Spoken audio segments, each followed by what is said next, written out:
ગત તારીખ 26મી એપ્રિલના રોજ સ્થાનિક સ્વરાજ્યની તાલુકા જિલ્લા પંચાયતની ચૂંટણી યોજાઈ હતી,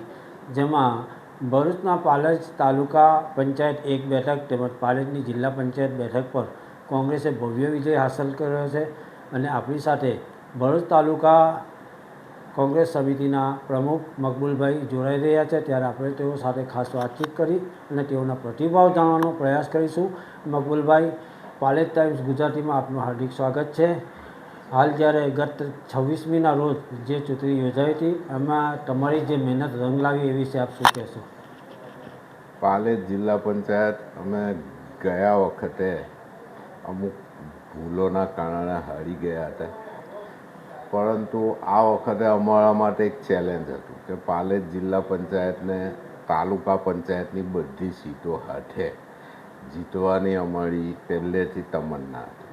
અને તેના માટે અમે વ્યવસ્થિત રીતેના આયોજનથી મહેનત કરેલી અને અમને આશા હતી કે અમે 3 તાલુકા પંચાયત તથા જિલ્લા પંચાયત જીતીશું અને એ આશા અમારી સફળ થઈ, એટલે અમે ખુશ છે આજે એ વસ્તુ. અને કયા મુદ્દાઓ સાથે આપણે આ મતદારો વચ્ચે ગયા હતા અને કયા મુદ્દાઓએ મતદારોને આકર્ષિત કર્યા? મુદ્દાઓ હતા સ્થાનિક મુદ્દાઓ હતા, ખાસ તો કે રોડ, રસ્તા, ગટર,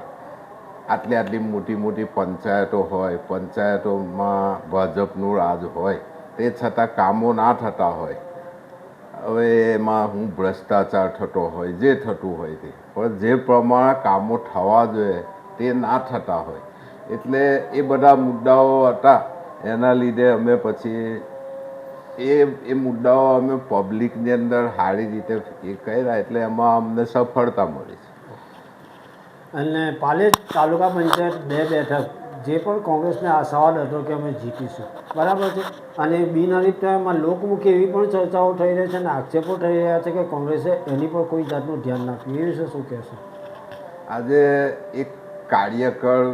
અને નેતા જેવો માણસ 20 વર્ષ 25 વર્ષથી અમારી સાથે કામ કરતો હોય કોંગ્રેસમાં, અને એને અમે વારંવાર પડખેલો હોય અને અમારી પાસે જ બેસતો હોય, તેવા માણસ જ્યારે આપણી સાથે વિશ્વાસઘાત કરે, એવા માણસ વિશે હું કંઈક કહેવા માંગતો નથી, કેમ કે વિશ્વાસઘાત એ એની પરાકાષ્ઠા છે. આ બહુ ખરાબ એણે કર્યું છે, પરંતુ હવે થઈ ગયું એનો કોઈ મારી પાસે ઈલાજ ના હતો તાત્કાલિક, બરાબર, બીજા કોઈ ઉમેદવાર માટે કે, એટલે એના લીધે અમે પાલેજ 2 ગુમાવી છે, પણ કંઈ નહીં, આવતા વખતે એ પણ અમે હાસિલ કરીશું. તો આ હતા ભરૂચ તાલુકા કોંગ્રેસ સમિતિના પ્રમુખ મકબૂલભાઈ પટેલ કે જેઓએ પાલેજ તાલુકા પંચાયતની 1 બેઠક તેમજ જિલ્લા પંચાયતની બેઠક પર જે કોંગ્રેસે ભવ્ય વિજય હાંસલ કર્યો એ બદલ તેઓએ મતદારોનો પહેલાં આભાર વ્યક્ત કર્યો અને સાથે સાથે તેઓએ કહ્યું કે જે મુદ્દાઓ હતા, ખાસ કરીને કથિત ભ્રષ્ટાચારનો મુદ્દો અને વિકાસના મુદ્દાએ અમને પાલેજ તાલુકા પંચાયતની 1 બેઠક તેમજ જિલ્લા પંચાયતની બીજી બેઠક પર પણ અમને ભવ્ય વિજય મેળવ્યો અને અમે સાથે સાથે તેઓએ જે વિકાસના મુદ્દાઓ વિશે કીધું કે અમે જે વચનો આપ્યા છે તે અમે પૂરા કરીશું. પાલેજ ટાઈમ્સ, ભરૂચ.